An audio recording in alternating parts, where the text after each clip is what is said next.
Table पर नाश्ता ना लगा देख पति अपनी पत्नी को बोला, तुम्हें कितनी बार बताया है, मेरे तैयार होने से पहले मेरा नाश्ता टेबल पर लग जाना चाहिए। शादी के 20 साल बाद भी तुम्हें क्यों हर बात बार बार बतानी पड़ती है। तुम तो आराम से घर पर ही रहती हो, मुझे काम पर जाने में लेट हो रहा है। तुम हमेशा बेवकूफ़ों जैसी हरकतें करती हो। आज भी महेश का पारा चढ़ा हुआ था। इन तीखे शब्दों से अपना गुस्सा रीटा पर निकालते हुए, अपने मैले कपड़े टेबल पर फेंकते हुए, महेश गुस्से से रीटा की तरफ देखने लगा। रीटा के लिए महेश का ये गुस्सा कोई नई बात नहीं थी। वह हफ्ते में 2-3 बार ऐसे ही बेवजह रीटा पर बरस पड़ता था।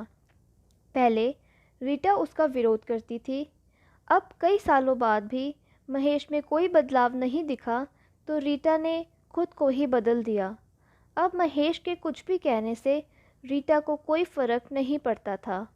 महेश की हर बात वो चुपचाप सिर नीचे झुकाए सुन लेती थी। शादी के बाद 10 साल तक रीटा ने महेश को बदलने की पूरी कोशिश की, लेकिन महेश में कोई बदलाव नहीं आया। फालतू का गुस्सा करना और बाद में रीटा को भला बुरा कहना मानो जैसे उसकी हर रोज़ की आदत बन चुकी थी। कोई भी वाद विवाद होता तो महेश रीटा को बोल देता, मैं तुम्हें अच्छा नहीं लगता तो क्यों नहीं चली जाती तुम अपने मायके, मेरे साथ क्यों रहती हो।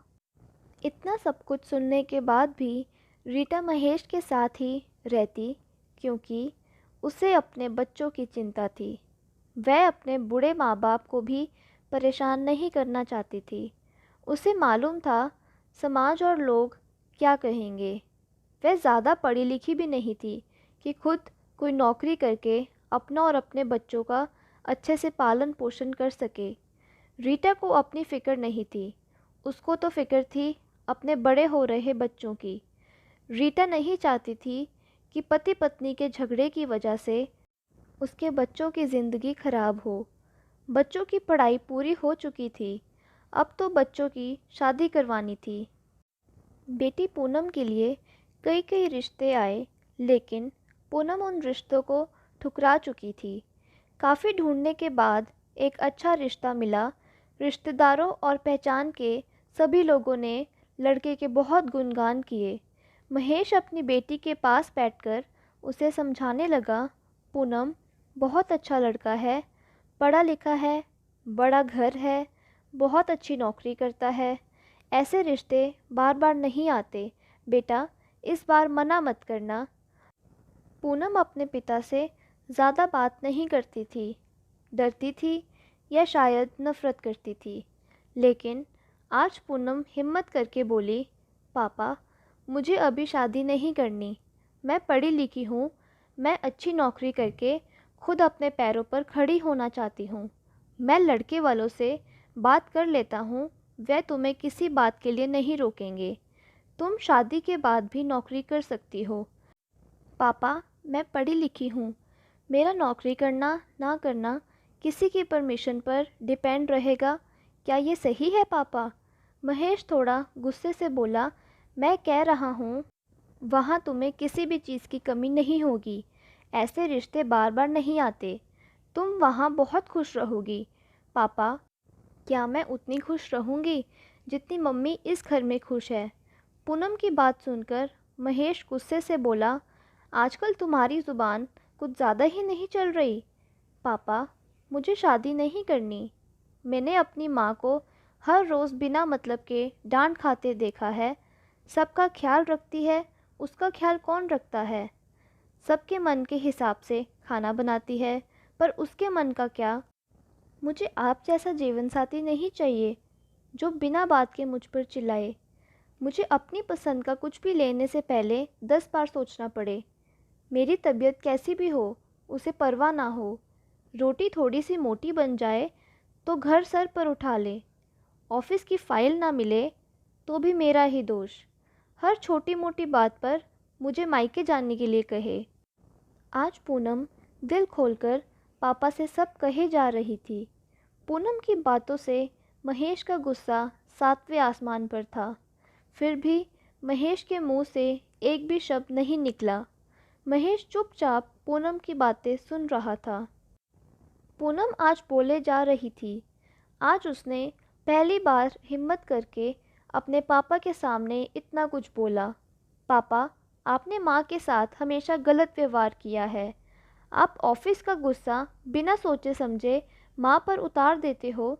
कभी आपने परवाह की है कि उन्हें कैसा लगता होगा?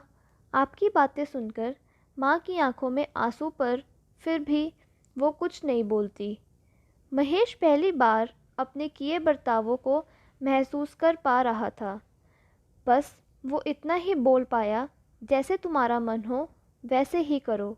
मैं तो एक बुरा इंसान हूँ ना? पूनम महेश से बोली, पापा, मुझे सिर्फ एक सवाल का जवाब दे दो। क्या आप चाहोगे कि मेरे पति का व्यवहार भी आपके जैसा हो? अगर आपका जवाब हाँ है तो आज ही कर दीजिए मेरा रिश्ता। महेश कुछ भी ना बोल पाया और कमरे से चुपचाप बाहर चला गया। आज उसे रीटा के सामने जाने में शर्म महसूस हो रही थी। उसकी आंखों से आंसू बह रहे थे। महेश ने आज से अपने आप को बदलने का निश्चय किया। अगले दिन से रीटा ने महेश में काफ़ी बदलाव देखा। वह सोचने लगी कि जो हिम्मत पूनम ने दिखाई है, वह हिम्मत अगर मैं पहले ही दिखा देती तो शायद आज परिस्थिति कुछ और होती।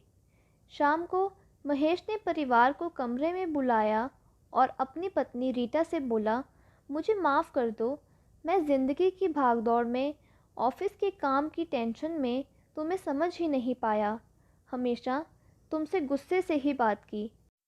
पूनम बेटा, तू हमेशा खुश रहेगी क्योंकि मैं तेरे लिए अच्छा रिश्ता ढूंढूंगा। मैं इस बात का भी ख्याल रखूंगा कि तेरा पति तेरे बाप जैसा ना हो। महेश की बात सुनकर रीटा और पूनम की आंखों से आंसू बहने लगे। थैंक यू दोस्तों। अगर आपको ये स्टोरी अच्छी लगे तो प्लीज़ इसे लाइक करें, शेयर करें, कमेंट करें और हमारे चैनल को भी सब्सक्राइब करें। थैंक यू दोस्तों।